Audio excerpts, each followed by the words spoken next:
বলছে হ্যাঁ মরছে। ডাক্তারে বলছে যে আল্লাহ যদি বাঁচায়, যদি হায়াত দেয় তাহলে দিবে। আইসিইউতে তো ভালো রোগী ঢুকায় না, সেটা তো আপনারা জানেন।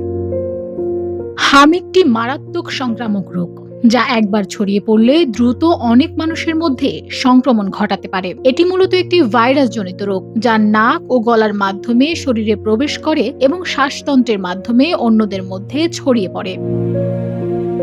চিকিৎসকদের মতে হামের কোনো নির্দিষ্ট চিকিৎসা নেই, তবে সময় মতো সঠিক যত্ন না নিলে এটি ভয়াবহ রূপ নিতে পারে। অনেক ক্ষেত্রে ডায়রিয়া, কানের ইনফেকশন, নিউমোনিয়া, এমনকি মস্তিষ্কের জটিলতাও দেখা দিতে পারে।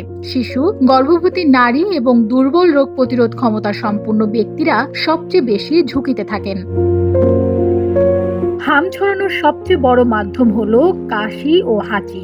আক্রান্ত ব্যক্তি যখন কাশি বা হাঁচি দেয়, তখন বাতাসে থাকা ভাইরাস সহজেই অন্যের শরীরে প্রবেশ করতে পারে। এমনকি আক্রান্ত ব্যক্তি চলে যাওয়ার পরও কিছু সময় বাতাসে ভাইরাস সক্রিয় থাকতে পারে।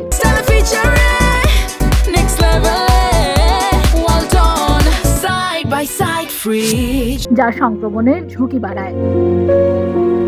এই রোগের লক্ষণগুলো সাধারণত জ্বর দিয়ে শুরু হয়, এরপর কাশি, নাক দিয়ে পানি পড়া, চোখ লাল হওয়া এবং মুখের ভেতরে ছোট সাদা দাগ দেখা যায়। কয়েকদিন পর শরীরের লালচে র্যাশ দেখা দেয়, যা ধীরে ধীরে পুরো শরীরে ছড়িয়ে পড়ে। বিশেষজ্ঞরা বলছেন এই লক্ষণগুলো দেখা দিলে দেরি না করে চিকিৎসকদের সঙ্গে যোগাযোগ করা জরুরি। পাশাপাশি নিজেকে আলাদা রাখা, মাস্ক ব্যবহার করা এবং নিয়মিত হাত ধোয়ার মতো অভ্যাস গড়ে তুলতে হবে। সচেতনতা ও সতর্কতাই পারে হামের মতো সংক্রামক রোগ থেকে আমাদের সুরক্ষিত রাখতে। Desk report, Bangladesh bulletin.